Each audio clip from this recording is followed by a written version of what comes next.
Hello everyone, this is Tim. This is going to be a little bit closer than normal, I guess. Uh, so, my father's in the hospital again, and he goes in there fairly often. We kind of joke, himself and I, about him having to go in for his oil change because he's in there that often.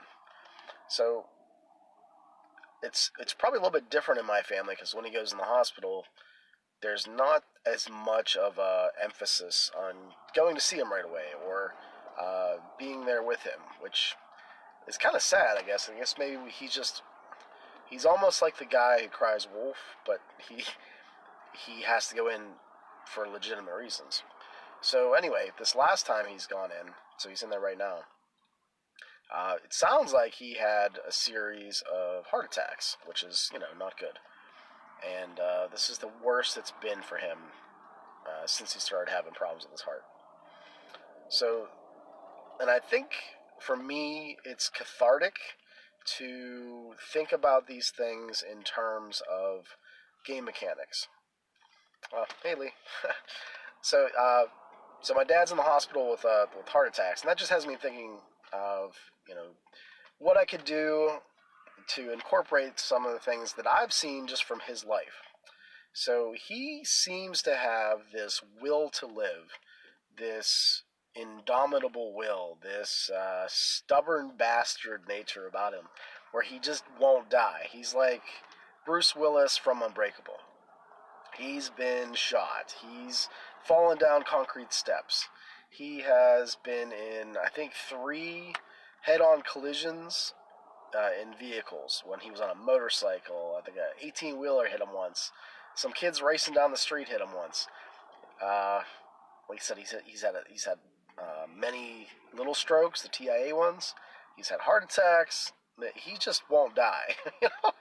But I'm starting to think that he's at the end of his life. He's getting to that point where he's going to finally fail a saving throw versus death. So, that made me think about game mechanics, really. And again, maybe this is just my way of dealing with the awkward emotions you have when your father is in the hospital. But this is what I do. So I was thinking that, like the 5e death saves, or save versus death, that, I didn't like them at first, but I think I'm kind of coming around to them.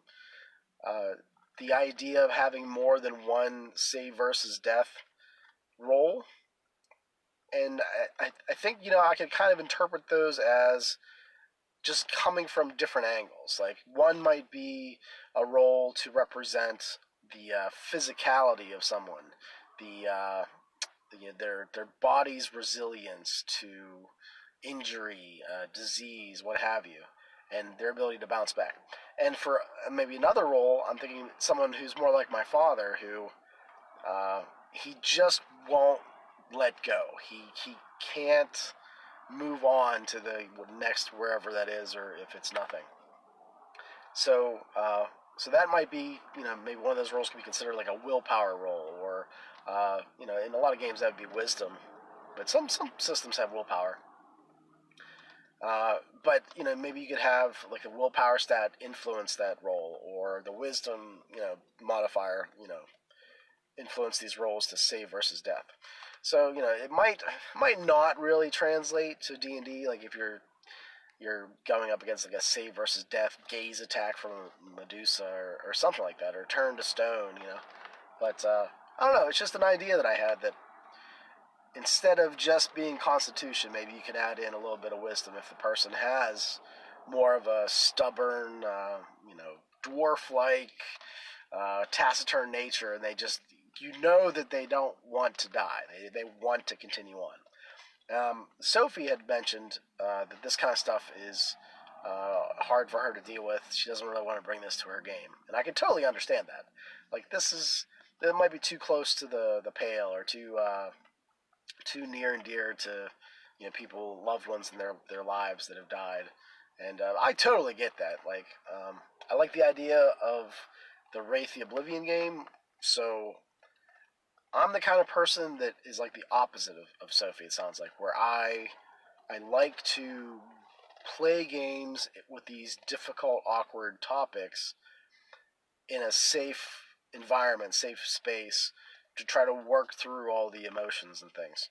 So again, that's probably why my dad's in the hospital. I'm filming a video about saves versus death. So Lee says in his system he has both a physical, bodily, and wellness, I guess, sort of quality to them, or save, I guess. So just a I don't know, quick little video.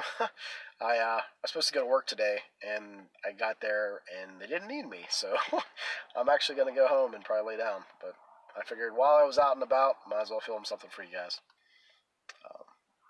Oh, and Lee also talks about how strongly the body and soul are connected. And that actually reminds me of Rollmaster. There was a rule in that system where it's, I think, the number of rounds until the soul departs the body. So that basically gives you like a window of time to have sort of like last minute healing magics applied, in that system. But that's pretty much it. Thanks for hanging out with me this early, Lee. You kind of see I got my bags under my eyes here. All right. All right, everyone. I'm going to talk to you later. And I guess my light went up. Thanks for listening to me.